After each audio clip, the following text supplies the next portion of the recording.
ജയ് ഭീം.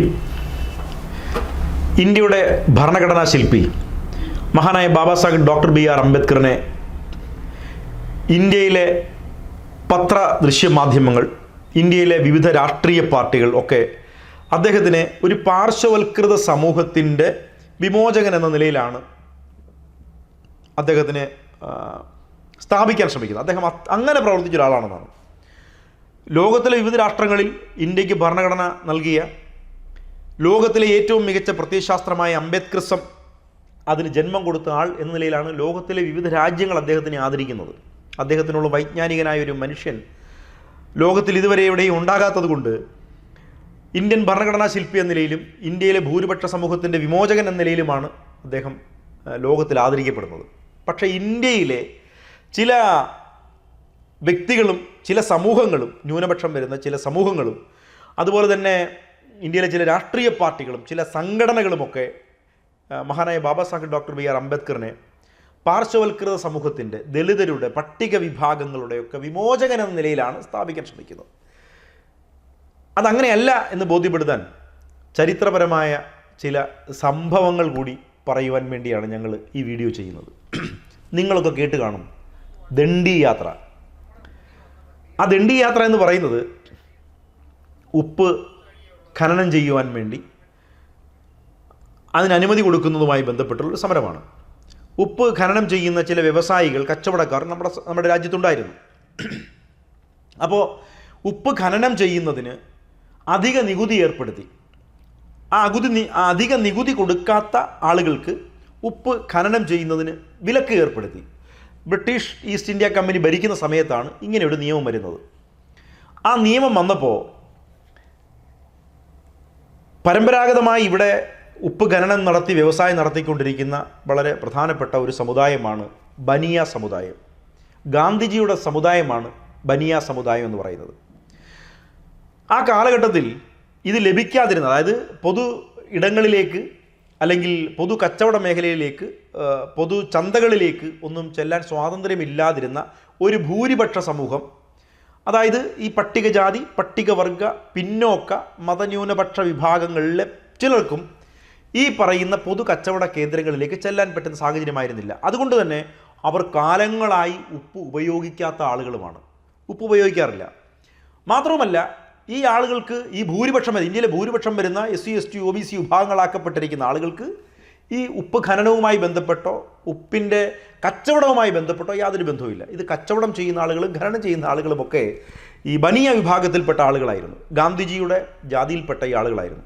അപ്പോൾ അവിടെ അധിക നികുതി ഏർപ്പെടുത്തിയത് കൊണ്ട് ബനിയ സമുദായവും അതുപോലെ സമാന്തരമായിട്ടുള്ള ചില കച്ചവട സമുദായങ്ങളും, ആ കച്ചവട സമുദായങ്ങൾക്ക് അവരുടെ ആദായം വർദ്ധിപ്പിക്കാനും അതുപോലെ തന്നെ അവർക്ക് ഖനനം ചെയ്യാതിരിക്കുന്ന ഒരു തൊഴിൽ നഷ്ടപ്പെടുന്ന അവസ്ഥ ഉണ്ടായപ്പോൾ ഈ കച്ചവട, അതായത് ബ്രാഹ്മണ, ക്ഷത്രിയ, വൈശ്യ, ശൂദ്ര, അതിൽ ആ വൈശ്യ വിഭാഗത്തിൽപ്പെട്ട ബനിയ സമുദായത്തിൻ്റെ കച്ചവടത്തിനെ അല്ലെങ്കിൽ ഖനനത്തിനെ അവർക്ക് പണം കിട്ടാനുള്ള സാധ്യത ഇല്ലാതാക്കുന്ന തീരുമാനം ബ്രിട്ടീഷ് ഈസ്റ്റ് ഇന്ത്യ കമ്പനി എടുത്തതിനെ എതിർത്തുകൊണ്ടാണ്, അധിക ഭാരം ചുമത്തിയതുകൊണ്ട്, അധിക നികുതി ഏർപ്പെടുത്തിയത് കൊണ്ടാണ് ആ ഉപ്പ് സത്യാഗ്രഹവും ദണ്ഡി യാത്രയും ഒക്കെ നടന്നത്. പക്ഷേ നമ്മളെങ്ങനെയാണ് പഠിക്കുന്നത്? ഇന്ത്യൻ സ്വാതന്ത്ര്യ സമരത്തിൻ്റെ ഭാഗമാണ് ഇതെന്ന നിലയിലാണ് നമ്മൾ പഠിക്കുന്നത്. അതെന്താണെന്ന് വെച്ചാൽ, ആ കാലഘട്ടത്തിൽ വിദ്യാഭ്യാസമുള്ള സമൂഹം ഇതേ സമുദായത്തിൽപ്പെട്ട ആളുകളായിരുന്നു. ബാക്കിയുള്ളവർക്ക് വിദ്യാഭ്യാസം നിഷേധിച്ചിരിക്കുകയായിരുന്നല്ലോ. അതുകൊണ്ട് പിന്നീട് അവർ ചരിത്രം ചമച്ചപ്പോൾ ഇതൊക്കെ സ്വാതന്ത്ര്യ സമരങ്ങളായി രേഖപ്പെടുത്തുകയായിരുന്നു. ചില പ്രത്യേക വിഭാഗങ്ങളുടെ കച്ചവടവുമായി ബന്ധപ്പെട്ട് ഇത്തരം സമരങ്ങൾ നടന്നപ്പോൾ ഇതെല്ലാം സ്വാതന്ത്ര്യ സമരമാണ്. സ്വാതന്ത്ര്യം ലഭിക്കേണ്ടത് ആർക്കാണ്? ഭൂരിപക്ഷം വരുന്ന, ഇവിടുത്തെ 85% വരുന്ന ആളുകൾക്കാണ് സ്വാതന്ത്ര്യം ലഭിക്കേണ്ടത്. അവർക്ക് സ്വാതന്ത്ര്യം ലഭിക്കേണ്ടത് എവിടെ നിന്നാണ്? ഇന്ത്യയിൽ നിലനിൽക്കുന്ന സാമൂഹിക ക്രമം തെറ്റിച്ചിട്ടുള്ള ജാതി വ്യവസ്ഥിതിയിൽ നിന്നാണ് അവർക്ക് ഈ വിമോചനം ലഭിക്കേണ്ടത്. ഇന്ത്യക്ക് മൊത്തത്തിൽ സ്വാതന്ത്ര്യം ലഭിക്കണമെങ്കിലും ഈ 85% വരുന്ന ആളുകൾക്ക് ജാതി വ്യവസ്ഥിതിയിൽ നിന്നും കീഴാളരാക്കി അടിച്ചമർത്തപ്പെട്ടിരിക്കുന്ന, പൊതുകിണറ്റിൽ നിന്നും വെള്ളം കുടിക്കാൻ പറ്റാത്ത, പൊതുഗതാഗതം ലഭ്യമല്ലാത്ത, പൊതുവിദ്യാഭ്യാസത്തിൻ്റെ ഭാഗമാകാൻ പറ്റാത്ത, ഉദ്യോഗസ്ഥ മേഖലയിൽ സ്വാധീനമില്ലാത്ത ഒരു വിഭാഗം, അവർക്കാണ് മോചനം ലഭിക്കേണ്ടത്. അപ്പോൾ ആ മോചനവുമായി ബന്ധപ്പെട്ട് ചരിത്രരേഖകളിൽ ഇല്ലാതിരിക്കുകയും ഈ ചില വിഭാഗങ്ങളുടെ കച്ചവടവുമായി ബന്ധപ്പെട്ട് അധിക നികുതി ഏർപ്പെടുത്തി അതിനെതിരെ നടത്തിയ ഗാന്ധിജി നടത്തിയ ഈ സമരത്തിന് സ്വാതന്ത്ര്യ സമരവുമായി ചരിത്രകാരന്മാർ പിന്നീട് വിദ്യാഭ്യാസമില്ലാത്ത സമൂഹത്തിനെ പഠിപ്പിക്കുകയാണ്. പാഠ്യപദ്ധതികളിലൂടെ, ഗവേഷക വിദ്യാർത്ഥികളിലൂടെ, നോട്ടീസുകളിലൂടെ, പോസ്റ്ററുകളിലൂടെ, രാഷ്ട്രീയക്കാരുടെ പ്രവർത്തനങ്ങളിലൂടെ, ഇത്തരം ആളുകളുടെ സംഘടനാ പ്രവർത്തനങ്ങളിലൂടെ എല്ലാം നമ്മളെ പഠിപ്പിക്കുകയായിരുന്നു തെറ്റായ കാര്യം. എന്നാൽ മഹാനായ Baba Sahib doctor B R Ambedkar ഒരു സമരം നടത്തി. ആ സമരം എന്ന് പറയുന്നത് പൊതു കിണറ്റിൽ നിന്നും, പൊതു കുളത്തിൽ നിന്നും ജലം കുടിക്കുന്നതിന്, ജലം ഈ പറയുന്ന ഒരു വിഭാഗം ആളുകൾ ഉപ്പുമായി ബന്ധപ്പെട്ടതല്ല, ഇതെല്ലാ ആളുകൾക്കും വേണ്ടി ജലം കുടിക്കേണ്ടത് എല്ലാ ആളുകളുടെ 85%, ഇന്ത്യയിലെ 85% വരുന്ന ആളുകൾക്ക് പൊതു കിണറുകളിൽ നിന്നും പൊതുകുളങ്ങളിൽ നിന്നും വെള്ളം കോരി കുടിക്കുവാൻ അനുമതി ലഭിക്കുന്നതുമായി ബന്ധപ്പെട്ട് അദ്ദേഹം നടത്തിയ പോരാട്ടം, വിപ്ലവം, സമരം, അതായിരുന്നു ചൗദാർ കുളവുമായി ബന്ധപ്പെട്ട് വെള്ളം കോരി കുടിക്കുന്നതുമായി ബന്ധപ്പെട്ടിട്ടുള്ള പോരാട്ടവും സമരവും വിപ്ലവവും കലാപവും ഒക്കെ. അപ്പോൾ ജലം ആരെ സംബന്ധിച്ച്, ഇന്ത്യയിലെ എല്ലാ ജനങ്ങളെ സംബന്ധിച്ചും അല്ലെ പ്രപഞ്ചത്തിലെ എല്ലാ ജനങ്ങളെ സംബന്ധിച്ച് ജലം ഒരുപോലെയാണ് ഉപയോഗിക്കുന്നത്.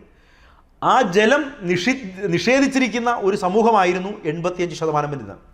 അപ്പോൾ ആ 85% വരുന്ന ഇന്ത്യയിലെ മഹാഭൂരിപക്ഷത്തിന് വേണ്ടി കുടിക്കുവാൻ, അവനവൻ്റെ ദിനചര്യകൾക്ക് ആവശ്യമായ വെള്ളം ഉപയോഗിക്കുവാൻ വേണ്ടി സമരം നടത്തിയ ആളാണ് മഹാനായ Baba Sahib doctor B R Ambedkar. എന്നാൽ ബനിയ സമുദായത്തിൻ്റെ ഉപജീവന മാർഗത്തിന് മേൽ അധിക നികുതി ഏർപ്പെടുത്തിയതുമായി ബന്ധപ്പെട്ട് ബനിയ ജാതിയിൽപ്പെട്ട ഗാന്ധിജി നടത്തിയ സമരത്തെ ഇന്ത്യയുടെ സ്വാതന്ത്ര്യ സമരത്തിൻ്റെ ഭാഗമാക്കി മാറ്റുകയും രാജ്യത്തെ 85%-ലധികം വരുന്ന ആളുകൾക്ക് സ്വാതന്ത്ര്യം നിഷേധിക്കപ്പെട്ട, ജലം കുടിക്കാൻ നിഷേധിക്കപ്പെട്ട ആളുകൾക്ക് ജലം ലഭിക്കുവാൻ വേണ്ടി ചൗദാർ സമരം നടത്തിയ ഈ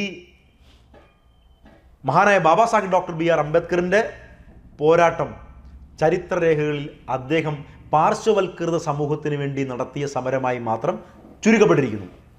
ഇവിടെയാണ് നമ്മൾ പറയുന്നത് ഇന്ത്യൻ രാഷ്ട്രീയത്തിലും ചരിത്രത്തിലും വിദ്യാഭ്യാസത്തിലും സാമൂഹ്യ പ്രവർത്തനങ്ങളിലും എല്ലാം ആത്മീയതയിലടക്കം ജാതിയുണ്ട് എന്ന് ബോധ്യപ്പെടുത്തുവാനാണ് ഇന്ത്യയുടെ സ്വാതന്ത്ര്യ സമര ചരിത്രം പോലും നമുക്ക് പറയേണ്ടി വരുന്നത്.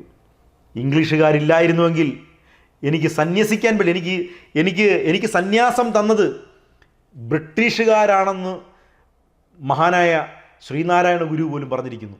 ആ സാമൂഹ്യ ക്രമം ഇന്നും ഇവിടെ നിലനിൽക്കുന്നത് കൊണ്ടാണ് പല ഘട്ടങ്ങളിലും ഈ മതതീവ്രവാദികളായിട്ടുള്ള ടി ജി മോഹൻദാസിനെ പോലെയുള്ള ആളുകൾ അഭിപ്രായം പറയേണ്ടി വരുന്നത്. ജയ് ഭീം.